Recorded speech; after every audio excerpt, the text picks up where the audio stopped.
श्री परमात्मने नमः। सभी गीता प्रेमी साधकों को सादर प्रणाम के साथ जय श्री कृष्ण। आप सबका एक गीता प्रेम धारा ग्रुप में हार्दिक स्वागत है। अध्याय 3 कर्मयोग, श्लोक क्रमांक 9।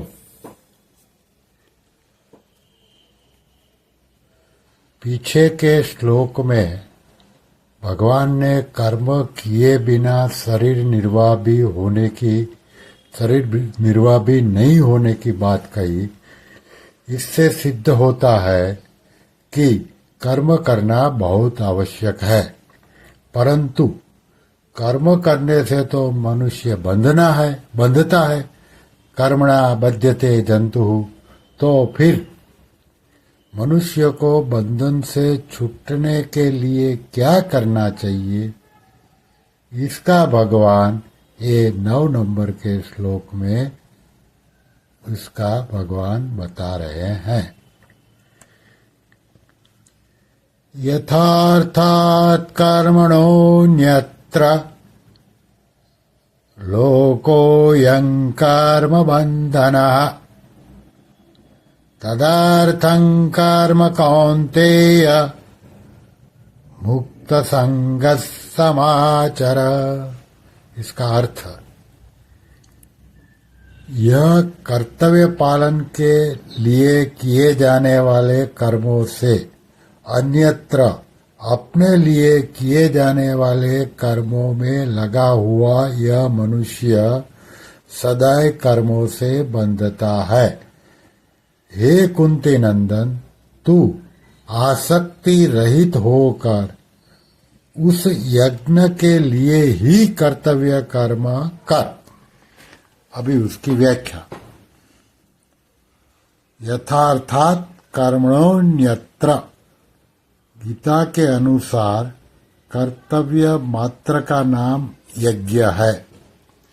यज्ञ शब्द के अंतर्गत यज्ञ, दान, तप, होम, तीर्थ, सेवन, व्रत, वेदाध्ययन आदि समस्त शारीरिक, व्यवहारिक और पारमार्थिक क्रियाएं आ जाती है। कर्तव्य मानकर किए जाने वाले व्यापार, नौकरी, अध्ययन, अध्यापन आदि सब शास्त्र विहित कर्मों का नाम भी यज्ञ है।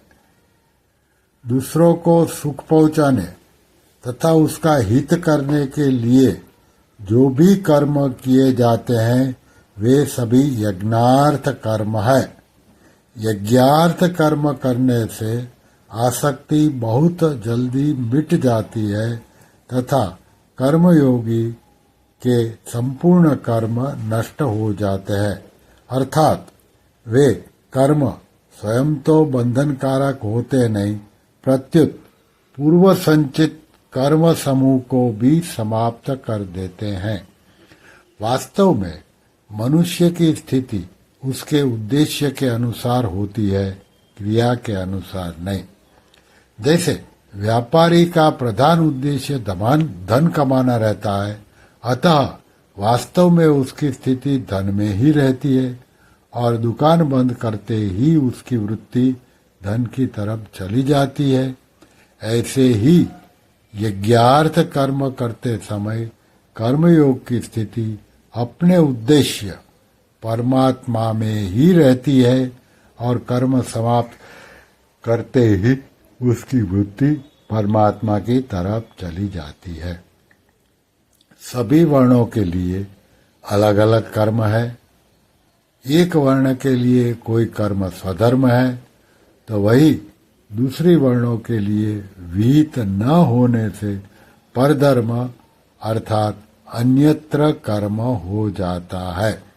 जैसे भिक्षा से जीवन निर्वाह करना ब्राह्मण के लिए तो स्वधर्म है, पर क्षत्रिय के लिए परधर्म है। इसी प्रकार निष्काम भाव से कर्तव्य कर्म करना मनुष्य का स्वधर्म है और सकाम भाव से कर्म करना परधर्म है। जितने भी सकाम और निषिद्ध कर्म है वे सब के सब अन्यत्र कर्म की श्रेणी में ही है। अपने सुख मान बढ़ाई आराम आदि के लिए जितने कर्म किए जाते हैं वे सब के सब भी अन्यत्र कर्म है। अतः छोटा से छोटा तथा बड़ा से बड़ा जो भी कर्म किया जाए उसमें साधक को सावधान रहना चाहिए कि कहीं किसी स्वार्थ की भावना से तो कर्म नहीं हो रहा है। साधक उसी को कहते हैं जो निरंतर सावधान रहता है। इसलिए साधक को अपनी साधना के प्रति सतर्क जागरूक रहना ही चाहिए। अन्यत्र कर्म के विषय में दो गुप्त भाव। एक, किसी के आने पर यदि कोई मनुष्य उसके प्रति आइए बैठिए आदि आदर सूचक शब्दों का प्रयोग करता है पर भीतर से अपने से सज्जनता का आरोप करता है अथवा ऐसा कहने से आने वाले व्यक्ति पर मेरा अच्छा असर पड़ेगा इस भाव से कहता है तो इसमें स्वार्थ की भावना छिपी रहने से यह अन्यत्र कर्म ही है, यज्ञार्थ कर्म नहीं है। दूसरा, सत्संग सभा आदि में कोई व्यक्ति मन में इस भाव को रखते हुए प्रश्न करता है कि वक्ता और श्रोतागण मुझे अच्छा जानकर समझेंगे तथा उन पर मेरा अच्छा असर पड़ेगा तो यह अन्यत्र कर्म ही है, यज्ञार्थ कर्म नहीं। तात्पर्य यह कि साधक कर्म तो करे पर उसमें स्वार्थ कामना आदि का भाव नहीं रहना चाहिए। कर्म का निषेध नहीं है, प्रत्युत सकाम भाव का निषेध है। साधक को भोग और ऐश्वर्य बुद्धि से कोई भी कर्म नहीं करना चाहिए, क्योंकि ऐसी बुद्धि से भोगासक्ति और कामना रहती है जिससे कर्मयोग का आचरण नहीं हो पाता। निर्वाह बुद्धि से कर्म करने पर भी जीने की कामना बनी रहती है, अतः निर्वाह बुद्धि भी त्याज्य है। साधक को केवल साधन बुद्धि से ही प्रत्येक कर्म करना चाहिए। सबसे उत्तम साधक तो वह है जो अपनी मुक्ति के लिए भी कोई कर्म न करके केवल दूसरों के हित के लिए ही कर्म करता है। कारण कि अपना हित दूसरों के लिए कर्म करने से होता है, अपने लिए कर्म करने से नहीं। दूसरों के हित में ही अपना हित है, दूसरों के हित से अपना हित अलग मानना ही गलती है। इसलिए लौकिक तथा शास्त्रीय जो कर्म किए जाए वे सब के सब केवल लोक हितार्थ होने चाहिए। अपने सुख के लिए किया गया कर्म तो बंधनकारक है ही, अपने व्यक्तिगत हित के लिए किया गया कर्म भी बंधनकारक है। केवल अपने हित की तरफ दृष्टि रखने से व्यक्तित्व बना रहता है। इसलिए और तो क्या, जप चिंतन ध्यान समाधि भी केवल लोकहित के लिए ही करे। तात्पर्य यह कि स्थूल सूक्ष्म और कारण तीनों शरीरों से होने वाली मात्र क्रिया संसार के लिए ही हो, अपने लिए नहीं। कर्म संसार के लिए है और संसार से संबंध विच्छेद होने पर परमात्मा के साथ योग अपने लिए है। इसी का नाम कर्मयोग। लोकायम कर्म बंधनः, कर्तव्य कर्म यानी कि यज्ञ करने का अधिकार मुख्य रूप से मनुष्य को ही है। इसका वर्णन भगवान ने आगे सृष्टि चक्र के प्रसंग 3 अध्याय के 14वें से 16वें श्लोक तक में भी किया है, जिसका उद्देश्य प्राणी मात्र का हित करना, उनको सुख पहुंचाना होता है।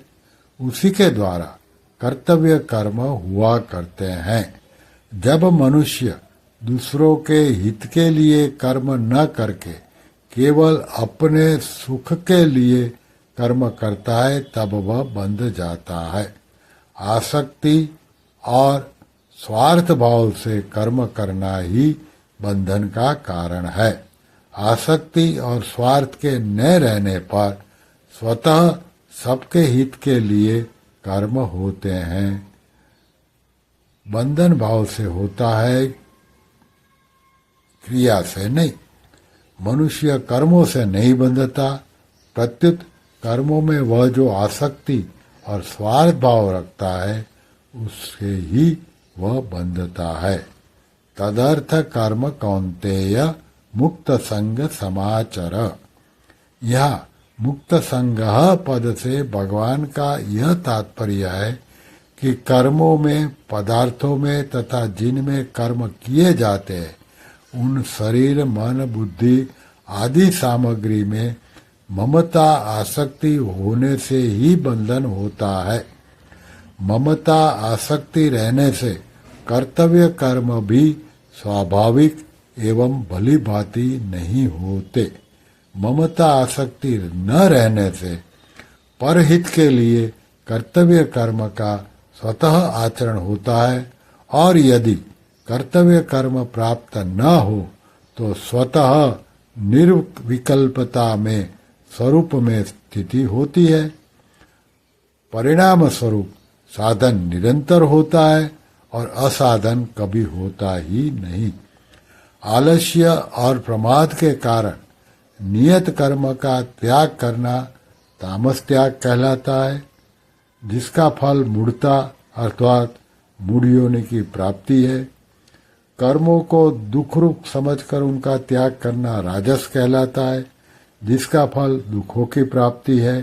इसलिए यहाँ भगवान अर्जुन को कर्मों का त्याग करने के लिए नहीं कहते, प्रत्युत स्वार्थ, ममता, फलासक्ति, कामना, वासना, पक्षपात आदि से रहित होकर शास्त्र विधि के अनुसार सुचारू रूप से उत्साहपूर्वक कर्तव्य कर्मों को करने की आज्ञा देते हैं, जो सात्विक त्याग कहलाता है। स्वयं भगवान भी आगे चलकर कहते हैं कि मेरे लिए कुछ भी करना शेष नहीं है, फिर भी मैं सावधानी पूर्वक कर्म करता हूँ। कर्तव्य कर्मों का अच्छी तरह आचरण करने से दो कारणों से शिथिलता आती है। एक, मनुष्य का स्वभाव है कि वह पहले फल की कामना करके ही कर्म में प्रवृत्त होता है। जब वह देखता है कि कर्मयोग के अनुसार फल की कामना नहीं रखनी है, तब वह विचार करता है कि कर्म ही क्यों करूं।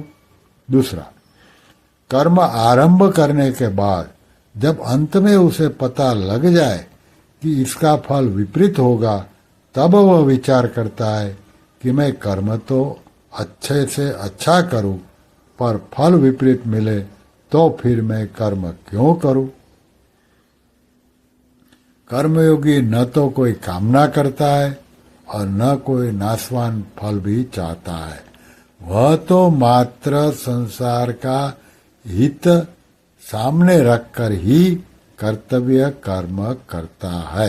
अतः उपयुक्त दोनों कारणों से उसके कर्तव्य कर्म में शिथिलता नहीं आ सकती। श्री कृष्ण शरणं मम, श्री कृष्ण शरणं मम, ओम श्री कृष्ण शरणं मम।